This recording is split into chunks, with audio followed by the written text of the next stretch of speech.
جی السلام علیکم، امید ہے کہ آپ سب لوگ خیریت سے ہوں گے۔ عمران ریاض خان صاحب کو ملک سے باہر جانے سے روک دیا گیا، ایئرپورٹ کے اوپر ان کو روکا گیا۔ وہ حج کرنے کے لیے جانا چاہتے تھے، ان کا نام ECL یا سٹاپ لسٹ کے اوپر تھا، لیکن آپ کو یاد ہوگا کہ اسلام آباد ہائی کورٹ میں وہ گئے اور واضح حکم آیا اسلام آباد ہائی کورٹ کا کہ ان کا نام نکالا جائے، لیکن گزشتہ رات جب وہ ایئرپورٹ پہ گئے ان کو ٹریول نہیں کرنے دیا گیا۔ یہ اسی قسم کا معاملہ ہے جس طرح آپ نے دیکھا کہ شہریار آفریدی اور شاندانہ گلزار صاحب والا جو معاملہ تھا، وہاں پہ عدالت کا حکم تھا، ان کا MPO کے تحت جو ان کی گرفتاری ہوئی تھی اس کو کالعدم قرار دیا، لیکن دوبارہ پھر ان کو گرفتار کر لیا گیا، دوبارہ MPO کے تحت گرفتار کر لیا گیا۔ ایک طرح سے عدالت کے آرڈر کو فرسٹریٹ کیا گیا اور اس کے اوپر پھر بابر ستار صاحب نے DC صاحب کو اور دیگر افسران کو جو اس میں مبینہ طور پہ ملوث تھے ان کو سزائیں بھی سنائی۔ اب دیکھتے ہیں کہ اس معاملے پہ عدالت کیا کرتی ہے، کیونکہ عمران ریاض خان صاحب کے جو وکیل ہیں میاں علی اشفاق صاحب، انہوں نے ٹویٹ بھی کی ہے اس حوالے سے اور باقاعدہ طور پہ لکھا ہے کہ ایک توہین عدالت کی درخواست ہم نے پہلے ہی تیار کر کے رکھی ہوئی تھی اور وہ اب ہم فوراً دائر بھی کر دیں گے۔ تو اب دیکھتے ہیں کہ عدالت اس معاملے کو کس طرح دیکھتی ہے۔ بڑا انفارچونیٹ ہے کہ ملک کی دارالحکومت میں جو ہائی کورٹ ہے وہ ایک فیصلہ دیتی ہے لیکن اس کے اوپر عمل درآمد نہیں ہوتا۔ اب اس کے کیا قانونی وجوہات ہیں، معاملہ جب کورٹ میں جائے گا تو تب ہی پتہ چلے گا۔ اچھا، ایک اور چیز جو آج ہونے جا رہی ہے، بڑا امپورٹنٹ مقدمہ ہے، اس کی سماعت ہے چیف جسٹس قاضی فائز عیسیٰ صاحب کی سربراہی میں مخصوص نشستوں والا جو مقدمہ ہے اس کی سماعت ہے۔ اب جو یہ مقدمہ ہے اس میں ریزرو سیٹیں کیا پاکستان تحریک انصاف یا سنی اتحاد کونسل کو ملیں گی یا نہیں ملیں گی، یہ ایک ایسی چیز جو ہم نے دیکھی جو شاید دنیا کی سیاسی تاریخ میں، جمہوری تاریخ میں ہم نے کہیں پہ بھی نہیں دیکھی۔ پاکستان کا جو آئین ہے غالباً اس کا آرٹیکل 51 ہے جس کے تحت جو پرپورشنل ریپرزنٹیشن ہے، یعنی جتنی سیٹیں آپ لوگ جیتتے ہیں اس کے پرپورشن سے آپ کو مخصوص نشستیں ملتی ہیں۔ مثال کے طور پہ اگر ہر 10 سیٹوں کے اوپر ایک مخصوص نشست ملتی ہے تو جس جماعت نے 100 سیٹیں جیتی ہیں تو اس کو 10 ملیں گی، جس نے 50 جیتی ہیں اس کو 5 ملیں گی، جس نے 80 جیتی ہیں اسی تناسب سے اس کو وہ سیٹیں اس طرح ملتی رہیں گی، 8 سیٹیں ملیں گی، کسی کو 7 ملیں گی۔ لیکن ہوا یہاں پہ یہ کہ سیٹیں سب سے زیادہ پاکستان تحریک انصاف نے جیتی، ووٹ سب سے زیادہ عمران خان کو پڑا، تو وہ جو جماعتیں جنہوں نے 80 سیٹیں مثال کے طور پہ جیتی ہوئی ہیں ان کو ان کے حصے کی 8 سیٹیں تو مل گئی یہ آئین کے مطابق، لیکن باقی وہ جو 100 سیٹیں جیتی ہوئی ہیں تحریک انصاف نے، ان کو جو 10 سیٹیں ملنی تھی، میں مثال دے رہا ہوں، وہ 10 سیٹیں بھی ان 8 والوں کے بیچ میں بانٹ دی گئیں۔ کیا یہ آئین اور قانون کے مطابق ہے؟ مطلب اس سے زیادہ تو کوئی مذاق ہو ہی نہیں سکتا۔ واضح طور پہ لکھا ہوا ہے کہ جی پرپورشنل ریپرزنٹیشن ہوگی، جتنے پرپورشن سے آپ کو ووٹ پڑے گا، سیٹیں ملیں گی، اس حساب سے آپ کو مخصوص نشستیں ملیں گی۔ تو اب یہ بڑا امپورٹنٹ کیس ہے۔ پہلے الیکشن کمیشن نے وہ سیٹیں دیگر جماعتوں میں بانٹ دی اور جب سنی اتحاد کونسل یا پاکستان تحریک انصاف کو سیٹیں نہیں ملی اور وہ الیکشن کمیشن میں گئے تو یہ دیگر جماعتیں وہاں پہنچ گئی، ان کے وکیل وہاں پہنچ گئے، انہوں نے کہا یہ سیٹیں ہمیں دی جائیں۔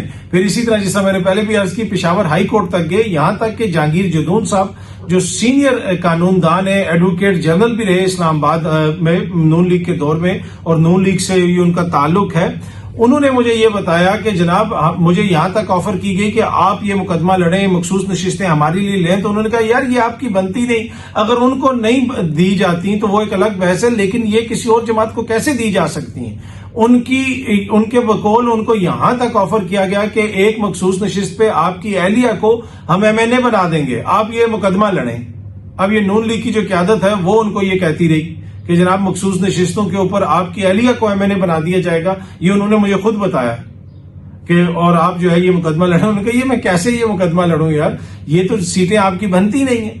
تو ان ساری جماعتوں نے یہ سیٹیں آپس میں بانٹ لی ہیں۔ اب یہ مقدمہ آج سپریم کورٹ کے سامنے ہے، غالباً 11 یا 11:30 بجے اس کی ہیئرنگ شروع ہوگی۔ جس وقت آپ یہ ویڈیو دیکھ رہے ہوں گے ہو سکتا ہے کہ اس وقت تک سماعت شروع ہو چکی ہو۔ پاکستان تحریک انصاف قاضی فائز عیسیٰ صاحب کے اوپر اعتراضات بھی کرتی رہی ہے۔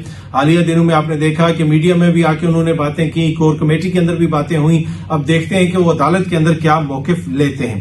اچھا، ایک اور چیز جو آج کل بڑی شیئر کی جا رہی ہے، بڑی اس کے اوپر بات ہو رہی ہے، جی شیخ مجیب الرحمان اور عمران خان، جناب یہ کیسے دو بندے ہیں، یہ ان کو آپس میں ملایا جا رہا ہے نا بار بار۔ اب اس میں ملانے والی یا نہ ملانے والی کیا چیز ہے؟ جی اکثر لوگ یہ بھی کہہ رہے ہیں کہ جی جو شیخ مجیب کا انجام ہوا تھا تو دعا کریں کہ عمران خان صاحب کا وہ انجام نہ ہو۔ یہ بڑے دانشور ٹی وی پہ بیٹھ کے اس طرح کی باتیں کریں۔ اب شیخ مجیب الرحمان اور عمران خان میں اتنا ہی فرق ہے جتنا کالے اور سفید میں فرق ہوتا ہے، جتنا زمین اور آسمان میں فرق ہوتا ہے۔ وہ میں آپ کو کیوں بتاؤں۔ شیخ مجیب الرحمان صاحب کیا تھی سیاست، وہ بڑے پاپولر تھے، وہ 160 سے زیادہ سیٹیں جیتے تھے، لیکن ان کی ساری میجورٹی جو ہے وہ ایسٹ پاکستان میں تھی۔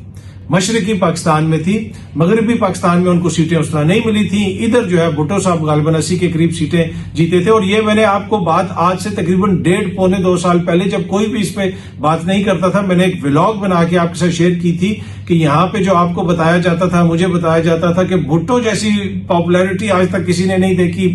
عمران خان بھی آج کل اتنے پاپولر ہیں جس طرح بھٹو پاپولر تھے. نہیں جی، بھٹو کبھی بھی پاپولر نہیں تھے. پورے پاکستان میں جو مشترکہ پاکستان تھا، بھٹو کو تقریباً 60 لاکھ کے قریب ووٹ پڑے تھے. شیخ مجیب الرحمان صاحب کو 1.25 کروڑ کے قریب ووٹ پڑے تھے. ان کی 160 سیٹیں تھیں، ان کی 80 سیٹیں تھیں.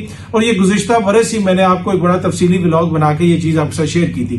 پر اینی وے، جس طرح وہ جوڑا جا رہا ہے کہ جی شیخ مجیب الرحمان صاحب اور عمران خان صاحب، نہیں، شیخ مجیب الرحمان صاحب کو ایک مخصوص جگہ سے ووٹ پڑا تھا.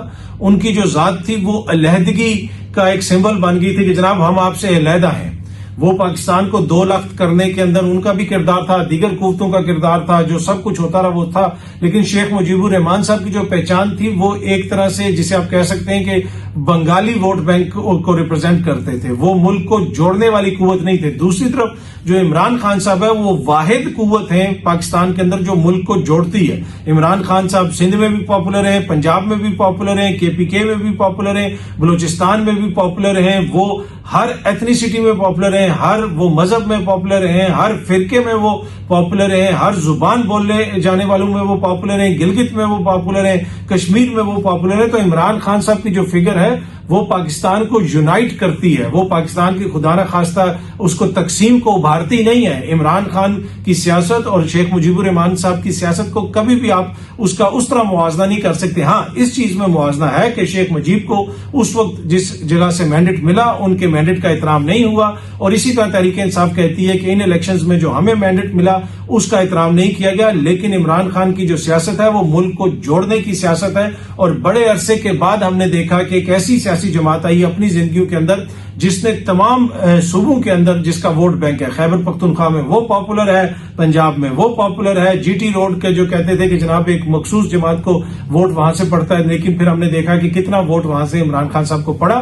تو خان صاحب کی جو سیاست ہے وہ ملک کو جوڑنے والی سیاست ہے. اس تناظر میں کوئی اس کو شیخ مجیب الرحمان سے جوڑتا ہے تو یہ انٹلیکچوئل ڈس آنیسٹی اور فکری بددیانتی ہے. جو لوگ یہ کہہ رہے ہیں کہ جناب ان کی سیاست ان جیسی ہے، نہیں، ایسی نہیں ہے. عمران خان تو اس وقت واحد لیڈر ہے جو اس ملک کو جوڑ سکتا ہے اور جوڑنے کی بات کرتا ہے. اور جس کی وجہ سے اس ملک کے اندر پولرائزیشن جو کہتے ہیں نا، اس نے سیاست میں بہت زیادہ پولرائزیشن کر دی. نہیں، اس نے سوسائٹی کے اندر پولرائزیشن کو ختم کیا.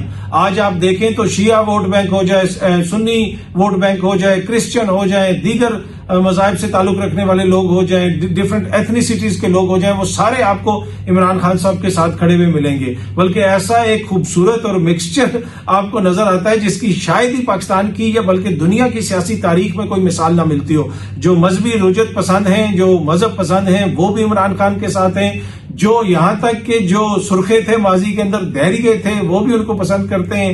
لبرلز بھی آپ کو نظر آئیں گے، آپ کو دوسرے بھی نظر آئیں گے. ہاں، عمران خان صاحب کی سیاست نے اس ملک کے اندر پولرائزیشن کو بڑھایا نہیں، لیکن ہاں یہ کیا ہے کہ جو دیگر سیاسی جماعتیں تھیں ان کے حوالے سے جو لوگوں کے جذبات تھے اس میں ایک نیگیٹیوٹی آئی ہے، ان کی سیاست کے خلاف ایک رد عمل آیا. لیکن سوسائٹی میں پولرائزیشن نہیں بڑھی ہے. سوسائٹی کا تو ہر جو ہے سیگمنٹ جو ہے وہ عمران خان کو سپورٹ کرتا ہے. یہ نہیں ہے کہ اس نے کہا کہ جی صرف پنجابی میرے ووٹر ہیں، یا پٹھان میرے ووٹر ہیں، یا خدا نہ خواستہ اہل تشیع میرے ووٹر ہیں، یا اہل سنت میرے ووٹر ہیں، یا صرف یہ والے میرے ووٹر ہیں، وہ زبان بولنے والے میرے ووٹر ہیں. نہیں، ان کا ووٹ بینک دیکھیں، ان کا ووٹ بینک تو پوری سوسائٹی کو ریپرزینٹ کرتا ہے. تو پولرائزیشن ان میں نہیں، پولرائزیشن ان کو نظر آتی ہے جن کی سیاست ختم ہو گئی ہے. تو اس سینس میں تو سوسائٹی کو انہوں نے یونائٹ کیا ہے، پولرائز تو نہیں کیا. اچھا جی، تحریک انصاف نے جلسہ کرنے کا فیصلہ کیا ہے. سوات میں ان کو جلسے کی اجازت ملی تھی، روات میں جو پنڈی کے ساتھ اسلام آباد کے ساتھ روات ہے. انہوں نے کہا جی روات بہت دور ہے، ہم جلسہ کریں گے سوات میں. اب آپ اس سے اندازہ لگا لیں، روات دور ہے پر وہ اسلام آباد سے کیونکہ وہ 15 کلومیٹر کے فاصلے پہ ہے، پر سوات قریب ہے، وہ سوات جا کے کریں گے. میری سمجھ سے بالاتر ہے کہ یہ فیصلہ کیوں کیا گیا.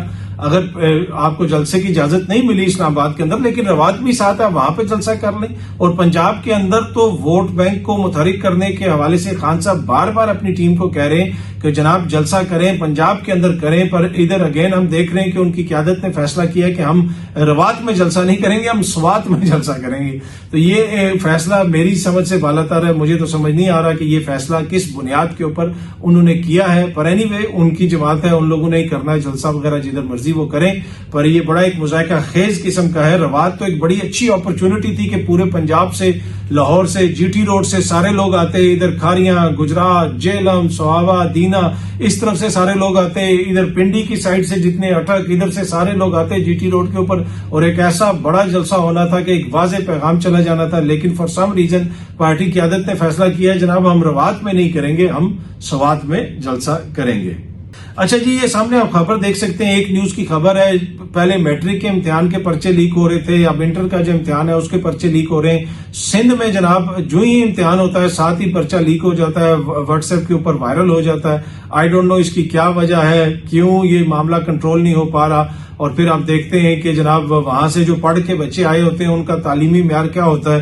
جو بچے نقل کر کے پاس ہوں گے انہوں نے آگے جا کے زندگی میں کیا اچیو کرنا ہے, یہ خود سمجھنے کی ضرورت ہے. پر فار سم ریزن اس کو سمجھا نہیں جاتا, اور بڑا انفارچونیٹ ہے کہ سندھ کے اندر سے بار بار اس طرح کی خبریں آتی ہیں, بار بار اس طرح کی چیزیں سامنے آتی ہیں کہ جناب پرچے لیک ہو گئے اور یہ ہو گیا اور وہ ہو گیا, اور پرچے لیک ہونے کے بعد جناب کہتے ہیں جی اب ایکشن ہوگا وہ ہوگا. لیکن ابھی میٹرک کے امتحانات میں یہی خبر آ رہی تھی, اور اب دوبارہ انٹر کے امتحانات میں دوبارہ یہ خبر آ رہی ہے کہ جی فزکس کا کہ پتہ نہیں کس چیز کا پیپر جو ہے وہ پہلے وقت سے پہلے وائرل ہو گیا. یہاں پہ تو وقت سے پہلے حکمران چن لیے جاتے ہیں, وقت سے پہلے لوگ الیکشن جیت جاتے ہیں. تو میرے خیال میں یہ بھی بچے بلا مقابلہ جو ہے فزکس کا امتحان دے رہے ہیں, بلا مقابلہ اس کو بھی اسی طرح کر دیں جس طرح آسما بھٹو صاحبہ بلا مقابلہ سندھ سے جیت گئی تھی. پورے سندھ کے اندر کسی ماں نے کوئی ایسا بچہ نہیں پیدا کیا جو آسما بھٹو کے مقابلے میں کھڑا ہو سکتا, یا آسما بھٹو کے مقابلے میں جس کا سیاسی نظریہ مختلف ہوتا تو وہ بلا مقابلہ منتخب ہو گئی تھی. تو اگر آسما بھٹو صاحبہ کو یہ سہولت حاصل ہے تو پھر سندھ کے بچوں کو بھی بلا مقابلہ امتحانات میں اچھے نمبر دینے چاہیے. پر اینی وے بڑی سیڈ وہ جو ہے یہ خبر ہے, بڑی سیڈ اسٹیٹ آف افیئرز ہے. لیٹس ہوپ کہ جو ہے سندھ کی حکومت اس معاملے کو دیکھے گی. بہت جلدی آپ سب دوستوں سے دوبارہ ملاقات ہوگی. Thank you very much.